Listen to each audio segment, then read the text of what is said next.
Life of a Slave Girl. Chapter 1. Childhood.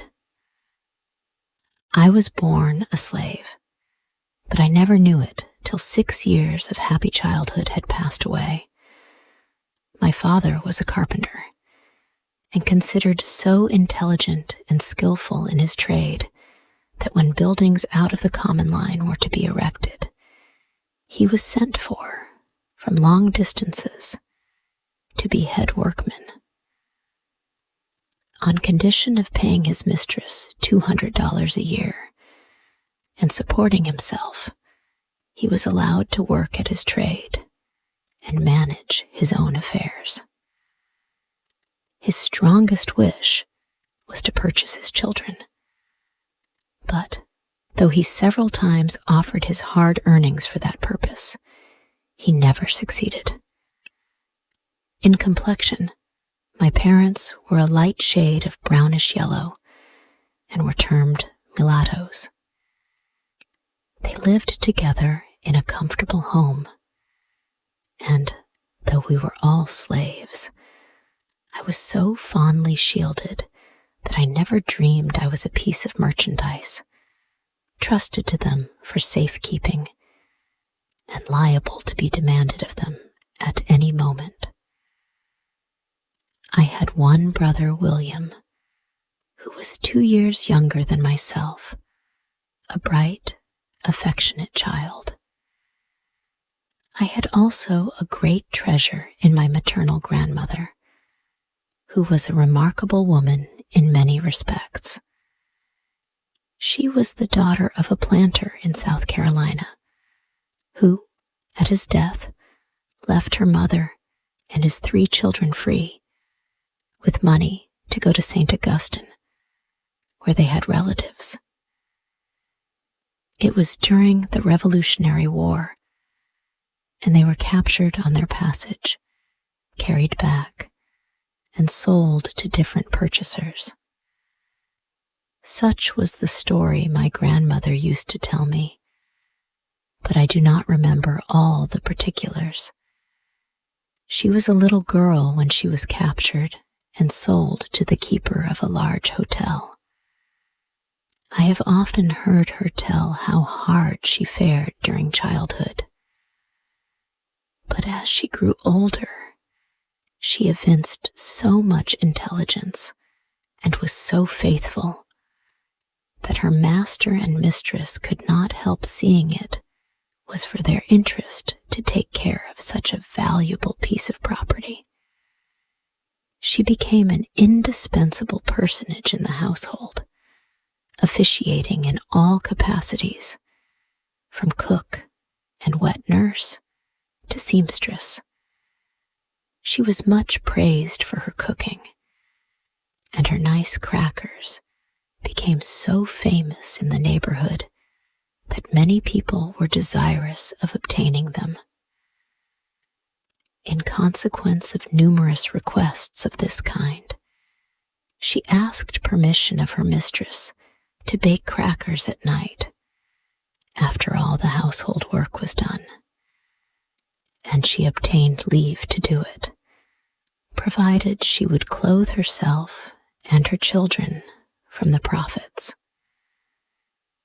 Upon these terms, after working hard all day for her mistress, she began her midnight bakings, assisted by her 2 oldest children.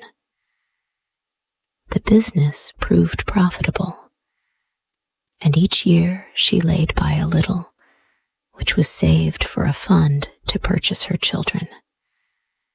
Her master died, and the property was divided among his heirs. The widow had her dower in the hotel, which she continued to keep open. My grandmother remained in her service as a slave, but her children were divided among her master's children. As she had 5, Benjamin, the youngest one, was sold, in order that each heir might have an equal portion of dollars and cents. There was so little difference in our ages that he seemed more like my brother than my uncle. He was a bright, handsome lad, nearly white, for he inherited the complexion my grandmother had derived from Anglo-Saxon ancestors. Though only 10 years old, $720 were paid for him. His sale was a terrible blow to my grandmother, but she was naturally hopeful, and she went to work with renewed energy, trusting in time to be able to purchase some of her children. She had laid up $300, which her mistress one day begged as a loan, promising to pay her soon. The reader probably knows that no promise or writing given to a slave is legally binding, for according to Southern laws, a slave, being property, can hold no property.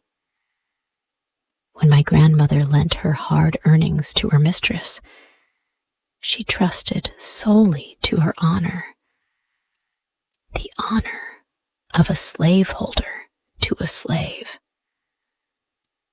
To this good grandmother, I was indebted for many comforts.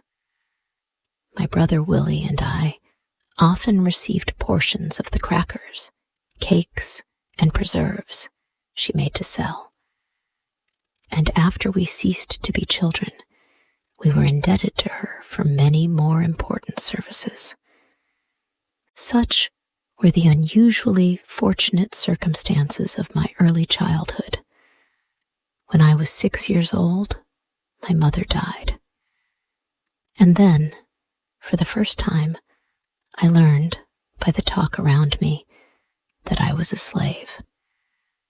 My mother's mistress was the daughter of my grandmother's mistress. She was the foster sister of my mother. They were both nourished at my grandmother's breast. In fact, my mother had been weaned at 3 months old, that the babe of the mistress might obtain sufficient food. They played together as children, and when they became women, my mother was a most faithful servant to her whiter foster sister. On her deathbed, her mistress promised that her children should never suffer for anything, and during her lifetime, she kept her word. They all spoke kindly of my dead mother, who had been a slave merely in name, but in nature was noble and womanly. I grieved for her, and my young mind was troubled with the thought who would now take care of me and my little brother. I was told that my home was now to be with her mistress, and I found it a happy one. No toilsome or disagreeable duties were imposed on me. My mistress was so kind to me that I was always glad to do her bidding, and proud to labor for her as much as my young years would permit. I would sit by her side for hours, sewing diligently, with a heart as free from care as that of any free-born white child. When she thought I was tired, she would send me out to run and jump, and away I bounded to gather berries or flowers to decorate her room. Those were happy days, too happy to last. The slave child had no thought for the morrow, but there came that blight which too surely waits on every human being born to be a chattel. When I was nearly 12 years old, my kind mistress sickened and died. As I saw the cheek grow paler and the eye more glassy, how earnestly I prayed in my heart that she might live. I loved her, for she had been almost like a mother to me. My prayers were not answered.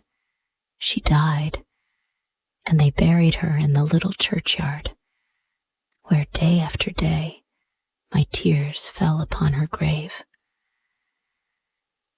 I was sent to spend a week with my grandmother. I was now old enough to begin to think of the future. And again, I asked myself what they would do with me. I felt sure I should never find another mistress so kind as the one who was gone. She had promised my dying mother that her children should never suffer for anything. And when I remembered that, and recalled her many proofs of attachment to me, I could not help having some hopes that she had left me free. My friends were almost certain it would be so. They thought she would be sure to do it on account of my mother's love and faithful service. But alas, we all know that the memory of a faithful slave does not avail much to save her children from the auction block.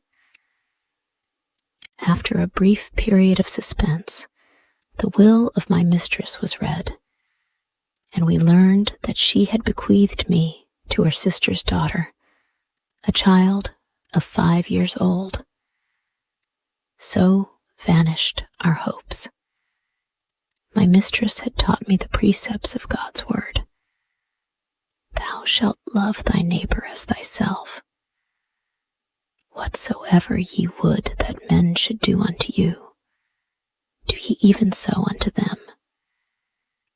But I was her slave, and I suppose she did not recognize me as her neighbor. I would give much to blot out from my memory that one great wrong. As a child, I loved my mistress, and looking back on the happy days I spent with her, I try to think with less bitterness of this act of injustice. While I was with her, she taught me to read and spell. And for this privilege, which so rarely falls to the lot of a slave, I bless her memory. She possessed but few slaves, and at her death, those were all distributed among her relatives. 5 of them were my grandmother's children, and had shared the same milk that nourished her mother's children. Notwithstanding my grandmother's long and faithful service to her owners, not one of her children escaped the auction block. These God-breathing machines are no more, in the sight of their masters, than the cotton they plant or the horses they tend.